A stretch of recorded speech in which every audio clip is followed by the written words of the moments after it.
Welcome to Law You Should Know. The law affects every aspect of our lives, our home, our jobs, and our recreational activities. Now you can learn about the law and how to protect yourself against the loss of your liberty or property. Learn how to stand up for your rights and seek compensation when you have been wronged. Your host for Law You Should Know is attorney Kenneth J. Landau with the Mineola Law Firm of Shane, Dox, Denisi, and Corker. He's a member of the Committee on Professional Ethics of the Bar Association of Nassau County and counsel to the Nassau Academy of Law. And now, here is your host for Law You Should Know, attorney Kenneth J. Landau. Hi, this is Ken Landau, and welcome to Law You Should Know. Today we'll be offering tips for older workers on finding jobs, and that will include how lawyers who may be over 21 can find a job.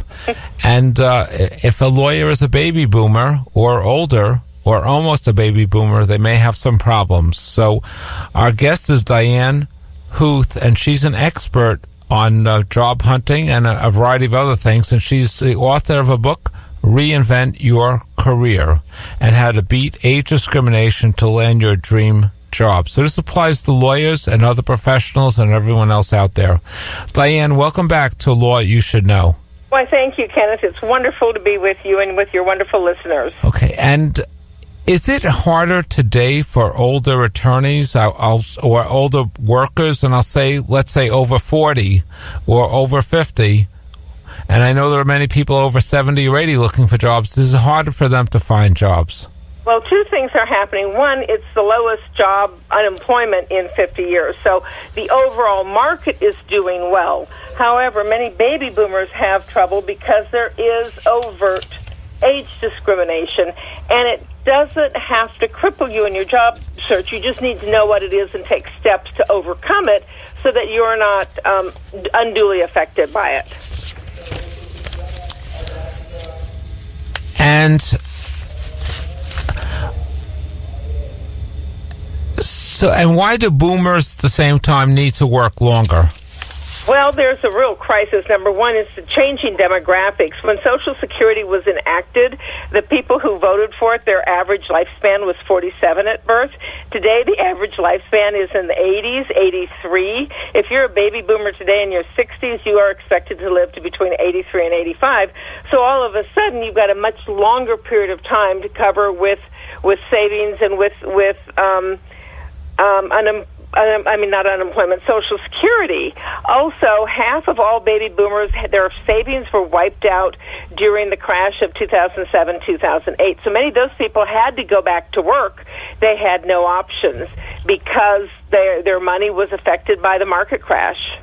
And also they may have expenses for health care, for rent, or for food or other things, or for travel if they want to, have some leisure activities. Right. When you realize that you cannot get Medicare until you're 65, that age group between 60 or late 50s to 65 is extraordinarily vulnerable. You cannot get medical insurance. If you do, it's outrageously expensive, often 3 to 10 times more expensive, 3 to 6 in general, 3 to 6 times more expensive than the same medical insurance of a younger person. And we tend to have much more catastrophic illnesses that cost $1 million. If you are unemployed and you don't have health insurance, and you have $1 million heart attack, that wipes out absolutely everything. And the way our system works, you must pay down all of your bills and become destitute before the government will step in and take care of you. So what's happening is these medical conditions are completely wiping out people's entire life savings before they can get help. And if you didn't have the life savings, you have the same kind of problem. You have the same kind of problem. And do some people take a job, just to get the health insurance? It may not be a living wage or a wage they're happy with, but if it's a large employer or a small employer who offers health insurance, is that sometimes a reason for taking that job?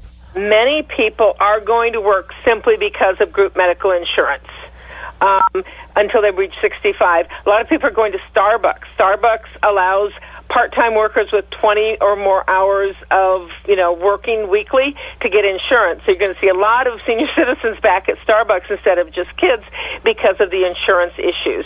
And, with all the changes with Obamacare, it's not getting better right now. It's still a medical insurance crisis, and the deductibles soared so that you could have, $20,000 or $40,000 of out-of-pocket deductible if you did have insurance, and that wipes out many, many people. And sometimes other people just want to earn a few extra bucks and to, keep active socially, and a job might help them do that. That is one thing. I really believe that we were made to have a meaningful existence. We were made to be productive, to contribute to society, to use our skills and our talents, to give back to others. And I can't imagine retiring at the age of 65 and saying, I'm going to play bridge and golf or watch, TV for the next 25 years. I mean, that's mind-boggling to me. So to me, work as a mature professional should be fulfilling. It should allow you to help other people. We should be working because we love to work and are passionate about our work, and hopefully not because we're destitute and we really need to put food on the table. That's my wish for baby boomers. Now, let's look at the employer end of it. Is there a preference for millennials or younger workers by many employers? There is, and it depends, of course, on the job, but baby boomers have gotten more expensive as you get all this experience, and so sometimes you'll often find employers who will want a millennial because they're half the price of a baby boomer. Now, that is if you're doing the same job. I can't imagine doing the same job at 60 that I did when I was 30. So hopefully if you haven't, if you're still doing the same job, you're very vulnerable. I met a lady who was a teacher, and she was 47. She was a cute, petite California blonde, just lovely, beautiful young girl. I thought she was like 30, and she was telling me a story of after 3 years with a certain school district where she got all sorts of awards for best teacher of the year. They terminated her and replaced her with two fresh out of college graduates with no experience because they were cheaper. They could hire two, elementary school teachers with no experience for what they were paying her with 20 years experience. So, and other employers, might cut back on the older people who they think are costing more money for the similar reasons. They are. I'm sure you have many attorneys there. I'm sure that you all know that on September 17th there was a class action suit against IBM because IBM systematically fired 20,000 workers over the age of 40 because they wanted to create a younger workforce that was more digitally and technology savvy. And that's mind-boggling. And I just want to mention to our listeners, if someone is discharged and believes they were a victim of age discrimination and may have their legal rights and should consult with an attorney, that's beyond the scope of today's show. Now, is their assumption correct that a younger person is more tech savvy? I think technology is the number one issue that baby boomers need to wrestle with and overcome. Our generation created the technology that's used today, but we have become fearful of it because when we learned it 20, 30, 40 years ago, it was hard. Do you remember Ken DOS and C-prompt and not having formulas and before software existed? So a lot of people became fearful or resistant when technology was more in its beginning stages and don't realize how, plug and play out of the box it is today. We've become intimidated, and things are changing so rapidly that people are afraid to jump in, but that's the number one concern that employers have, and it's the number one limitation any baby boomer has is the actuality or the perception that they are not as technologically astute as they need to be. And we'll talk in a few minutes what they can do to overcome that myth. But it's not true in all cases. Many seniors or older workers are tech savvy, or are certainly willing to become tech savvy. Absolutely, and that's our goal is we must both become tech savvy, we must demonstrate it. And there's a lot of lifestyle things you can do. Even subtle things, like in an interview, have wearable technology, have an Apple Watch, bring an iPad. Make sure you have an up-to-date, laptop computer. Have hobbies that are technologically driven, like flying drones or digital photography. So if you do some lifestyle things like that, you will communicate that you are technologically advanced. I know friends who still have flip phones. You'll never find a job with this. I can't imagine. And you certainly don't want to advertise it. No. And it's like little things like, I know people who don't use online banking, like, why would you go to the bank? People who have paper calendars, you need to be living a digital lifestyle to fit into corporate America today, because everything is digital. So you need to be doing your calendar and your emails. And today it's interesting, younger people don't send emails. They do text messages. So at work, you've got to change your communication style to be more relevant to a younger workforce. So, for example, most people, if I send out today an important memo by email, I then send a text message to say, hey, I sent you an important email, look at it, because people don't read emails. And when they do, our generation of younger people who've grown up in the Twitter stage and, can do things in 144 characters, the way that you and I were taught to write well and communicate well is no longer relevant.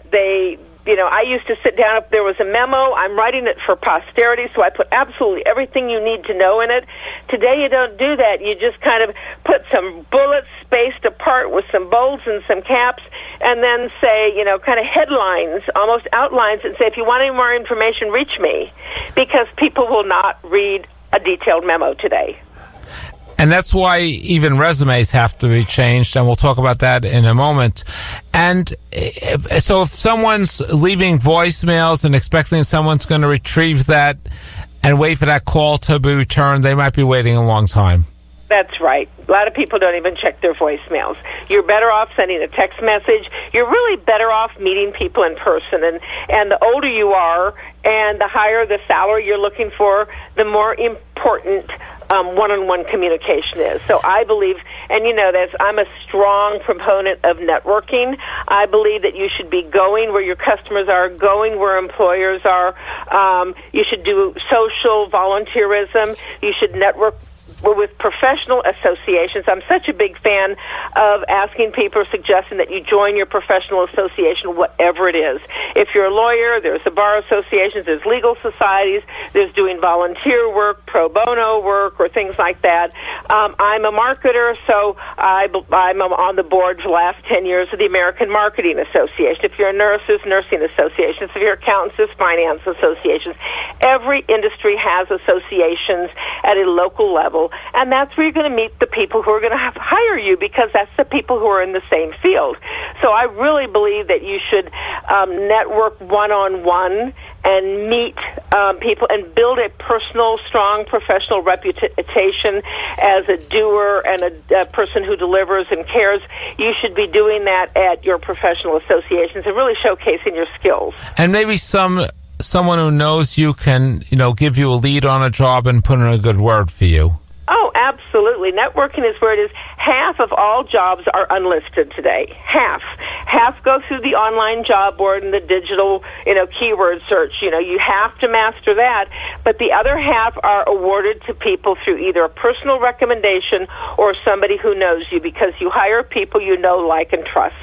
And you might have an advantage over the millennial in remembering networking, and they might be focused on the digital world.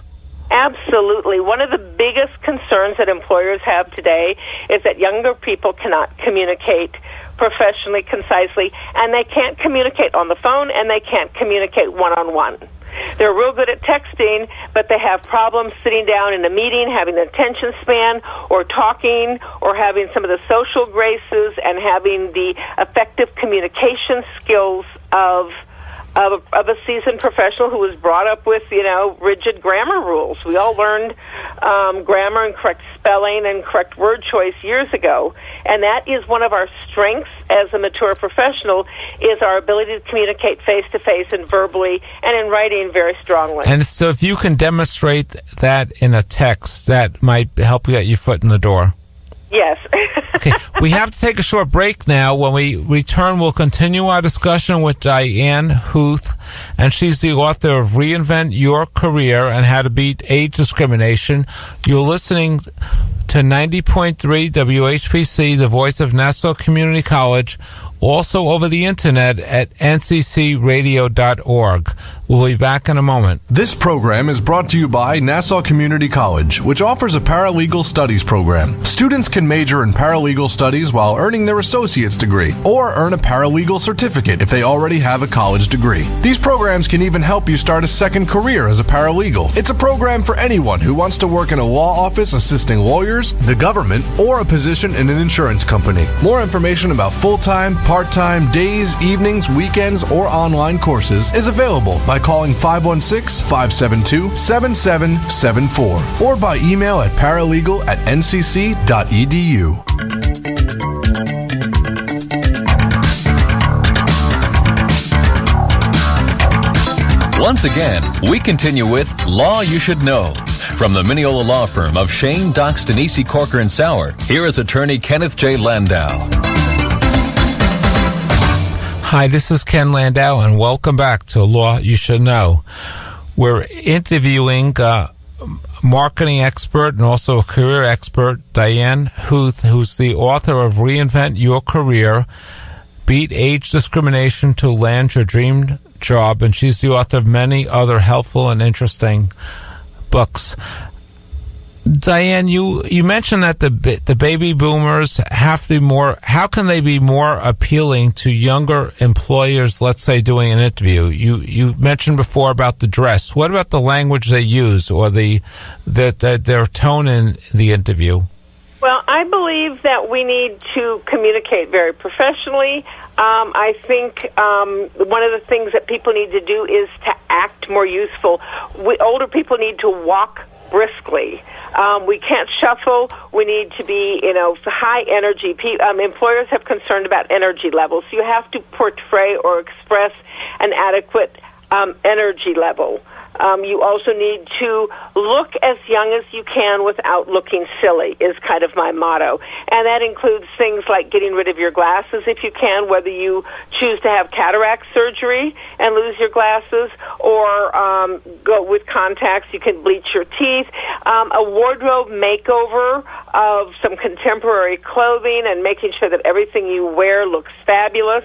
You can go to your favorite retailer, clothing retailer, and ask for some help and get one or two new outfits. And as a man, a couple new white crisp shirts and some new contemporary ties and, new pairs of shoes. A few $100 of dressing, of cleaning up the way you dress and looking more contemporary and fresh and crisp will help a lot. I think white hair makes you look very old, so I would suggest that you look at coloring your hair, but don't do it yourself at home. Get a master, colorist at a salon to help you choose the color and set it up. Then once you've got the look that you want, then you can learn how to color it yourself. But I think we need professional help. Women, one of the things that I learned is that my makeup was all wrong. It was making me look older. A girlfriend sent me a video of, what not to do when you're older with makeup. And I said, oh, my God, I'm doing all of those things. So I had to completely change my makeup. So take some time to focus on looking and expressing through body language, being as useful as possible. You don't want to look silly. You're not a teeny bopper, right? But you need to look relevant. It's really a matter of relevance, and that includes behavioral things. Like one of the tips is buy a Starbucks cup. They have these plastic, reusable Starbucks cups that look just like the paper ones. For $10 you can buy one at Starbucks. Carry your coffee to work in that. It looks like you're doing the coffee, shop thing that young people like so much. But you can have your own coffee from home and not spend $5 for a cup of coffee. But look at some things like wearable technology. Look at how you can be more relevant to younger workers, and that could include a younger hiring manager, a recruiter, somebody in the HR department, so that you look relevant and approachable. That makes sense? You don't want to look like their parent or their grandparent. Right. If you can take 10 or 15 years off your looks, I think you're going to do a much better job. And once let's say they follow your tips and they get the job, when they're in the new workplace of 2020, they want to look the part too, and the workplace has changed over the years. Oh, the workplace has changed dramatically, and that's one of the things that older workers have to get used to. An entire digital revolution. 40% of all jobs are work-at-home jobs, and I've discovered just this week that 65% of all remote work-at-home jobs are held by people over the age of 50. So our generation is doing more work at home, which is wonderful. But you also have, they're closing down corporate offices that you used to go to, and so they like sales. I know a fellow here, and he owns a group of shared workplaces, and so the companies, even Fortune 100 companies, will have local sales offices at a shared workspace building where you just go in and you can sit down and use their services, but you don't have an office that you go to. If you do go to an office, they often don't have, what you used to have, a cubicle with a desktop computer and a landline phone. Some new workplaces, you walk in and you plug in a phone to an extension and you log in, and wherever you sit is your office. Or companies are saying, use your mobile phone, we'll pay you part of your mobile phone, and then we'll simply forward all the calls to you.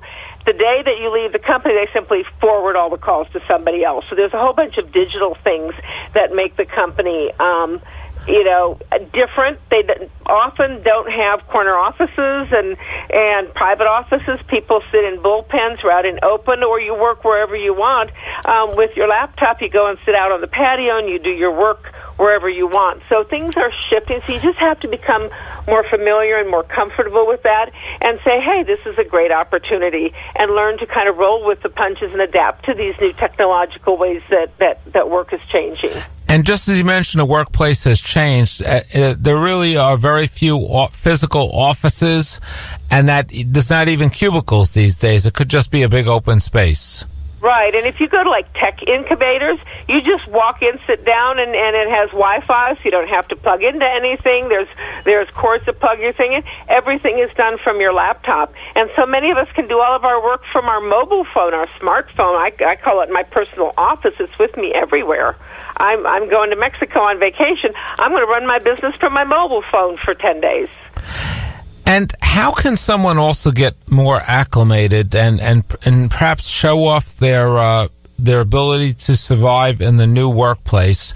Can they do something like an internship, like a senior internship, which was sort of which the movie The Intern was about? I love that movie. Today they're called returnships. That's kind of a trademark name that somebody has. And you can do returnships, which means that you haven't been working in this field, or you've been out of it raising a family or something. You come back in on a probationary program or a part-time program, or you start working in one functional area. You get back, the skills developed, and then you can come back. Another way to do it is to do 1099 or independent contractor work, and I recommend that every professional have their own little company. To me, it should be in your own name, because you don't have to do the fictitious name stuff. If you say, Diane Huth Consulting, I don't have to register a corporation or an LLC while I'm getting started. And then you offer to work as a consultant.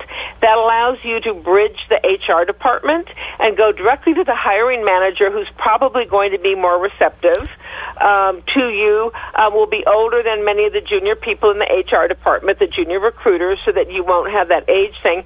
And if they don't know who you are, it's a low risk to hire a consultant and say, hey, I'd love to work with you. Why don't we work on a consulting arrangement for the next 2 months and get to know each other? And, if we think it's a fit, then I'd like to come to work for you full time. If not, we can either not work together, we could continue this arrangement, or we could change our hours or whatever.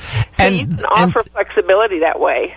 Right, and you can also do it, we have kind of more of a gig economy, so you can work by project to project. Oh, yeah, and there's some huge companies for working professional. One of my favorite companies is called Patina, Solutions, Patina Solutions. They're a huge company, and they've changed the way consultants are hired. You know, like you used to have McKinsey or big consultants. You would hire the company for $100,000 to do a job, and then the company would assign the people to work on it. With somebody like Patina Consulting and Patina Solutions and some of these companies, you hire the company and you work on a project basis, and you lay out your goals and objectives, and then you pick from their 20,000 potential providers who are registered with them. You pick the team that's going to work for you. So that's an interesting opportunity, is to register with these companies. Right. They're no longer just, part-time workers. We only have a moment or two left in the show. Does it also help to do volunteer work where you might be on the same project with some of these millennials or people who might have ability to hire you? Absolutely, and working with nonprofits or volunteers, the board of directors may be very important people in the community. They're the people that you want to meet. And you can, in your book, you also suggest going to meetup groups, and this way you can have a support group. Absolutely. I believe very strongly Meetup is a hidden secret. Generally, participating is free, and there are hundreds of different groups in every kind of interest wherever you live. And it's a great way to refresh your skills and to learn and develop professionally. Okay.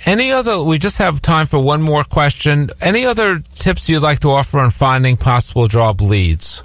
Yes, I think the key things, networking. I think LinkedIn is very important. LinkedIn is the number one social media that all jobs are posted. 94% of recruiters will check your LinkedIn profile before they'll even consider you. So if you haven't gotten a good LinkedIn profile, you really need to do that. And you need to create a new contemporary, what I call above-the-fold resume that positions your strengths and summarizes everything in the top half of the resume. Because a recruiter, if it actually gets through the computer, a recruiter's only going to scan it for 7 seconds before they decide to throw it out and keep it. So you really need to change the way that you write your resume, and you need to be active in LinkedIn. Okay, I wish we had some more time, but I'd like to thank Diane Huth, that's Huth, the author of Reinvent Your Career, for being our guest on Law You Should Know. If you missed any portion of this program, you can go to the podcast at nccradio.org, and please join us next week on 90.3 WHPC, the voice of Nassau Community College, also over the internet at nccradio.org for another program on Law You Should Know.